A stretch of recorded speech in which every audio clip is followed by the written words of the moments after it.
Yeah, little heavy metal Friday. It is Friday, March 6th. Or March 6th. What am I saying? April 6th. Excuse me. Wrong month. My name is John. This is my wife Ruth. Good Uh, Friday, everybody. it's Good Friday. Happy Good Friday to everyone out there who observes this holiday.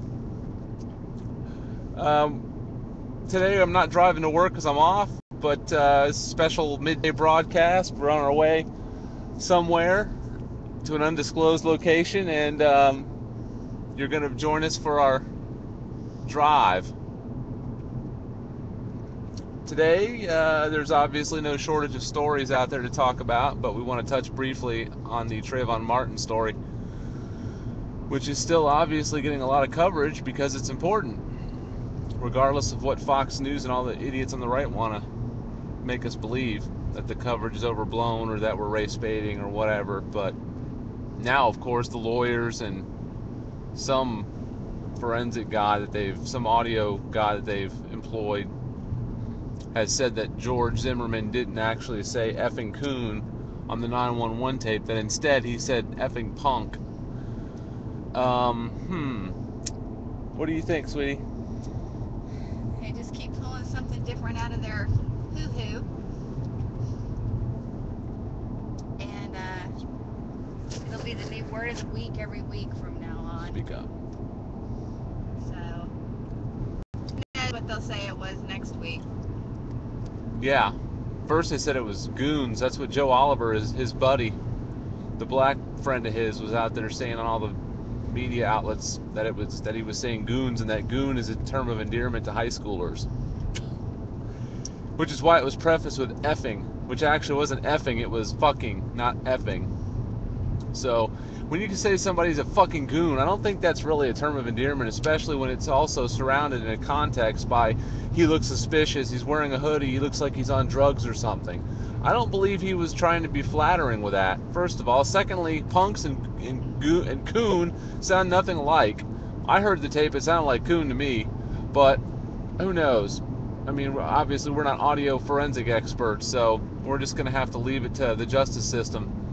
One way or another, I'm sure that George Zimmerman will at some point receive justice. Hopefully. Yes, hopefully. On to other news. The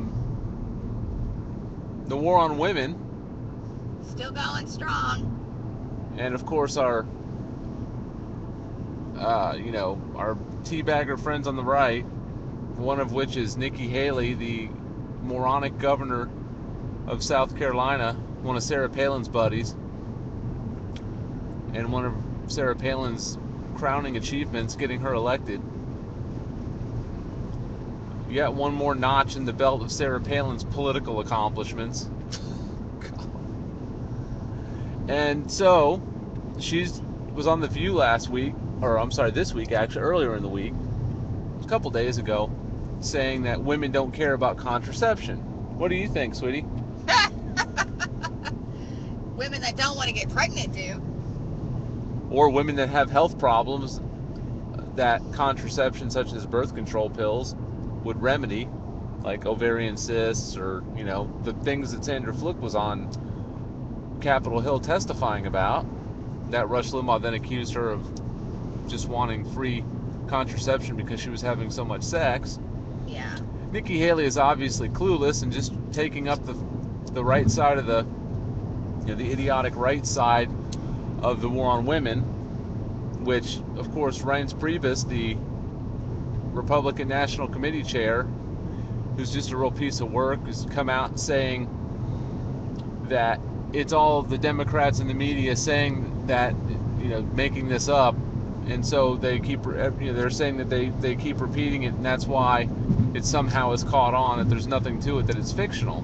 And he also went on to say that if the Democrats said there was a war on caterpillars by the Republicans, and the media then followed that up, the liberal media, and kept telling everyone that that the Republicans were waging a war on caterpillars, that then they would have problems with caterpillars as well. And I think he's a complete idiot for trying to even make that analogy. This doesn't make any sense. I mean, the evidence is clear there's so many pieces of legislation. I believe somewhere like 1,100 pieces of legislation that have been introduced this year alone, or last year. Well, I thought it was 420 bills Yeah, I think that were what I'm saying, those are, I think those are the ones that have passed. passed. Yeah, against I'm women. talking about that have been introduced that Yeah. haven't been Well, yeah. passed. Let's not even go there. I could be wrong, but I know it's a lot. And Alec, of course, is writing a lot of that legislation.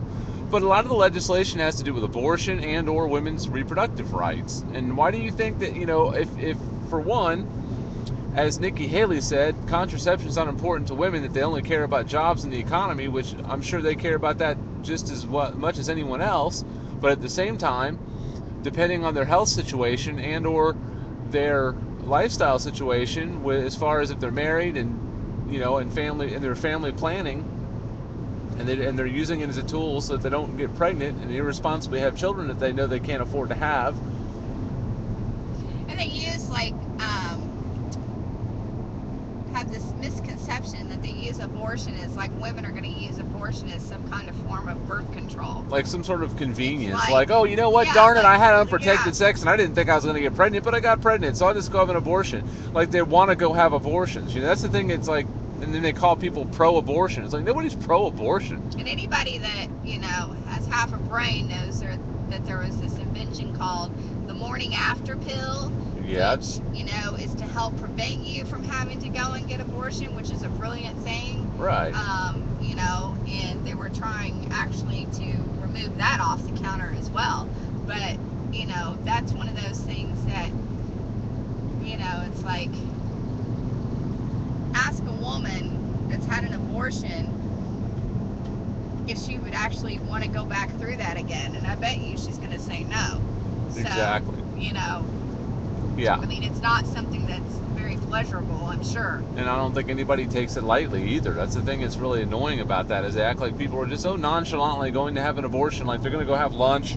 You know what? Let's go have lunch, and then after we'll have an abortion, and then we'll go shopping. It's like, no, it doesn't work that way. That's a serious thing, and Yeah. that's and while we're on the topic of abortion, they're trying to shut down the only abortion clinic in Mississippi by requiring all their doctors have hospital admissions privileges, which they have one doctor in their staff that have hospital admission privileges, because most of the doctors on their staff are from out of town, or from out of state rather, so they don't, and I think they volunteer, or they're I don't know how it works exactly, but that's what I had read, that they're out of state, so they don't generally grant hospital admission privileges to out of state doctors.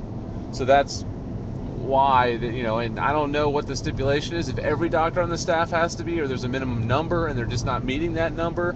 But the lady that runs that clinic has said that it's going to make it a lot more difficult for them to keep their doors open, which would basically eliminate any way for anyone to have an abortion in the state. And I believe that they have an abortion, I think at the same time, they also have an abortion law that any women or any girls under the age of 18 have to get parental permission before they can cross state lines to have an abortion. So that really, it's going to really muddy up the water quite a bit when it comes to that. But getting back to the thing I was talking about with contraception, which is, if women didn't think it was important, you wouldn't see all of them out protesting, and you certainly wouldn't see them protesting these bills that are being introduced for transvaginal ultrasounds in order to have an abortion. I mean, the next thing you know, they're going to be branding women with a scarlet letter on their forehead with a hot brand, like they do cattle or something, if they have an abortion, to shame them into not having abortions, because they're just getting to the point where it seems like they're trying to outdo each other in legislation to see which one can come up with the most shameful thing that women have to go through, almost like a rite of passage at this point, where pretty soon it's going to be something absolutely terrible that women will have to go through in order to have an abortion. And it's just getting out of hand. I mean, abortion is not illegal. I mean, that's fine if you want to get majorities in Congress, or you want to try, or win the White House, and then at that point appoint Supreme Court justices that will review and try to overturn Roe v. Wade. If you go through the normal channels and you can get the majorities and you can get it all done without cheating or without being underhanded, then then I guess that's fair and square. And if somehow if abortion becomes illegal once again, then we can take that argument back up. But for right now, abortion is legal by law. Just because you think, you feel like abortion is murder in the eyes of the Lord, or that's how you feel because you think the Lord thinks that's your prerogative by your interpretation of the Bible, or from what you believe religiously. I'm not making any kind of a negative. I'm not trying to wage any kind of a ad hominem attack against anybody by saying that like it's a negative thing. Oh my gosh. I'm just saying that the fact of the matter is, abortion is murder. Really is a religious issue, not a political issue, and it shouldn't be politicized. And I think that's ludicrous is that we're even having this conversation because I thought we buried the hatchet on all this happy crap a long ass time ago with Roe versus Wade, and they keep wanting dig up the past, refight the same wars over again, rehash stuff that we have already moved on from in order to prevent us from addressing the things that really need to be addressed in this country. And that's what they're masters at, and they're brilliant at doing that. And we keep allowing it to happen, and that's something that going forward we cannot continue to allow this to happen anymore. This is just absurd that we're not progressing as a nation, and we're not moving forward with this with the rest of the world in this new century, and that we need to really start stonewalling these guys when they want to address these issues and want to rehash things that we've already buried the hatchet on that have no bearing on anything that's going on in our country today. Yeah, we need to be focusing on energy. Yeah, just because they've got some religious wild hair up their ass that they want to feel like that they've got to validate themselves by trying to make something come to fruition that oh, good Lord. No one else could do in the past. So this is what's got to stop. This is the biggest issue that we have, and we cannot allow this to keep going on, because every election time it's the same happy crap. It's either the gay issue, the abortion issue, welfare issue. It's always something other than addressing what really needs to be addressed. Guns. Yeah. I mean, every election time, if they pull something out of their freaking hat that they want to hone in on and use to, or voter fraud, distract voter people ID from the things that really need to be addressed in this country. And that's what the real shame is. Speaking of red herrings, voter suppression, stand your ground, gun laws, castle doctrine, whatever you want to call it, and gay marriage and all these other things. Alec is the one that's spearheading the whole legislative writing process for all of these pieces of legislation that are these radical pieces of right-wing legislation that are being passed, that are slowly wrecking the democracy that we live in. There's no known issues with any kind of voter fraud out there. There hasn't been any widespread reports of voter fraud or anything. That they feel the need to introduce all these voter suppression laws. They call them voter ID laws, but they're actually voter suppression laws, because it's been proven that they are going to disenfranchise a certain number of voters, mostly low-income minority voters. And guess who they're going to vote for? Obama. Exactly. So of course they want that. Speaking of Alec, we'd like to send a big shout out to Coca-Cola, Pepsi, and Kraft. Word for stopping their support of Alec. They realize that they shouldn't be supporting these really highly charged political organizations that are doing so much damage to society and that people feel very strongly about. And colorofchange.org had a very big hand in that. And on change.org, you're allowed to create petitions. We have created a petition because it has been publicized now that there are 3 big corporations, Procter & Gamble, Reynolds American, a tobacco company, and Pfizer, a pharmaceutical company, who are basically saying, you know what, we're going to support Alec, and if you don't like it, tough shit, boycott us then. We dare you. They're challenging and daring us to boycott them.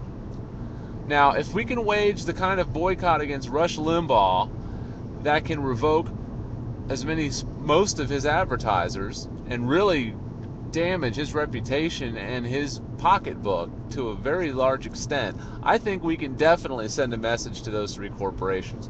Oh, yeah. So if you go to our website, shredoftruth.com, and click on our Facebook, Oh, come on. the Facebook symbol in the upper left-hand corner where it says follow us,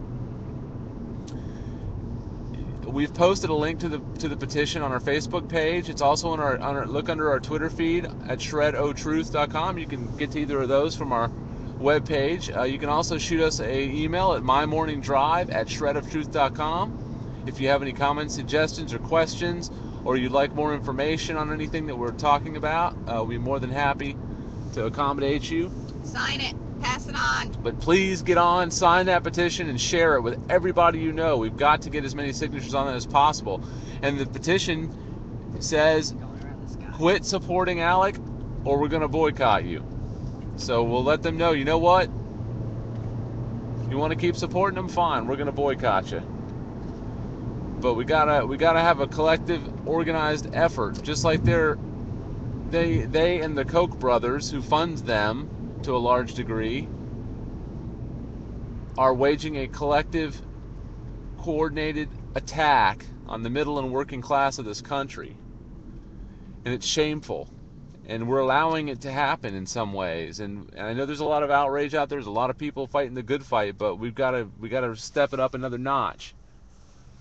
We've got to take it to the next level. We've really got to keep the pressure on these guys, and that means boycotts, and that means constantly, relentlessly attacking these people and sending them a message at every turn that their shenanigans are not going to be ignored. We're not going to look the other way. We're not just going to be oblivious anymore. We're coming into what many people feel is going to be a renewal of the Occupy movement for the spring. There are a lot of people out there really fighting the good fight, and I have to hand it to them. They're doing great, but we've got to keep it going. We've really got to keep it going, and we're stronger in numbers. You can get on our website, shredoftruth.com, and you can also read the article about this, which is what prompted us to create the petition. It was created solely based on that, because we could not believe there's three corporations out there that are not only supporting Alec, but thumbing their nose at us, daring them to boycott them. Now, Walmart's another one that supports Alec. I was gonna just say that. Walmart. Shame on you if you're shopping at Walmart. You should quit shopping at Walmart. So what if you're saving a couple of pennies? Big deal. Give local businesses the business. Quit being a cheap ass. Walmart's what stole the American dream. Yeah, exactly. A lot of people's American dream has been stolen by Walmart. They've put so many. You could not even count the number of businesses that have been put out by Walmart, mom and pop businesses that probably a lot of which have been around for years and years, that all of a sudden Walmart comes to town and there they go. And if we got to put an end to that happy horse shit, that's just not right. We need to support mom and pop businesses. So Alec's very, very bad. And you can also go to ALEC, ALEC, American Legislative Exchange Council, or ALEC for short. You can go to alecexposed.com. Where do I turn? And there's lots of information. Right here? Hold on just 1 second. Yeah, I believe it's right here. We have to turn here. Go there, you can find out more about it. Obviously, you can find out more about it on our website, and you can also find out more under the Coke Whores section of our website, which has lots of information about the Koch brothers and what they're doing. And at some point, once I receive my copy of Koch Brothers Exposed, I will try to post some video clips on our website, some of the more important ones that I think are pretty impactful, because I'm sure there's going to be quite a few. It's going to be pretty stunning. They've got, roughly $60+ billion net worth between the two of them, which is right around the same net worth as the richest guy in the world. I think it's Carlos Slim, isn't it, from Mexico? I know it's a Mexican guy. I can't remember. I think it's Carlos Slim. Shoot, if I had my way, we would have full transparency on all businesses. Would be required to show um, their political affiliation, because I believe that people should have a right to spend their money where they want to, with people that are, like-minded and align themselves with them, instead of spending your money and putting money into someone else's pocket, like the freaking coke whores that fund politicians like Mitt Romney and try to, take our liberties away from us. Right here. Mm-hmm. And, I think that's something that's very important, and that we need to, really make a conscious effort going forward, that we inform ourselves and our friends And family. on whose bank accounts we're making fat. Yep. Exactly. Because I don't. they're not benefiting us in any way. They're trying to hurt us and harm us and take our rights away from us, and make our life more difficult. So why Yep. should we honor them with our patronage? Yep. Exactly. You hit it right on the head, sweetie. Alrighty. Well, we are just about at our destination, so we're gonna wrap this up. But keep on fighting the good fight. Definitely get on our website, shredoftruth.com, and check out everything we got to offer. And Well, this place is hopping. have a great weekend, people. Happy Easter. Yeah, have a great Easter. Sunday's Easter, so have a happy Easter. We're going to wrap it up now and leave you with a little heavy metal.